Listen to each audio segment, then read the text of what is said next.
Hello everyone, welcome to your spiritual nutritious.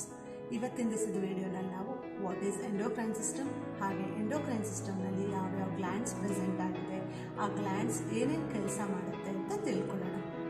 Endocrine system ಅನ್ನೋದು group of glands and organs ಇಂದ ಆಗಿರುತ್ತೆ.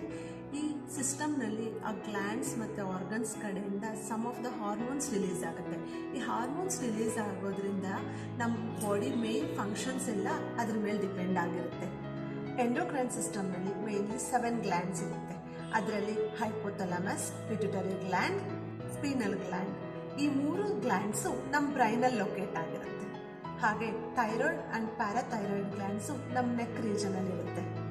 Thymus gland ಅನ್ನೋದು ನಮ್ಮ lungs ಮಧ್ಯದಲ್ಲಿರುತ್ತೆ. ಹಾಗೆ ಅಡ್ರಿನಾಲಿನ್ ಗ್ಲ್ಯಾಂಡ್ಸು ನಮ್ಮ ಕಿಡ್ನಿಯ ಮೇಲ್ಭಾಗದಲ್ಲಿರುತ್ತೆ. Next pancreas. ಈ ಪ್ಯಾಂಕ್ರಿಯಾಸ್ ಬಂದು ನಮ್ಮ ಹೊಟ್ಟೆಯ ಹಿಂದೆ ಭಾಗದಲ್ಲಿರುತ್ತೆ. Lastly ovaries in female and testis in males. ನಾವು ನಮ್ಮ ನೆಕ್ಸ್ಟ್ ವಿಡಿಯೋದಲ್ಲಿ ಈ ಎಲ್ಲ ಗ್ಲ್ಯಾಂಡ್ಸು ಯಾವ್ಯಾವ ಹಾರ್ಮೋನ್ಸ್ನ ಸೆಕ್ರೀಟ್ ಮಾಡುತ್ತೆ ಅಂತ ತಿಳ್ಕೊಳ್ಳೋಣ.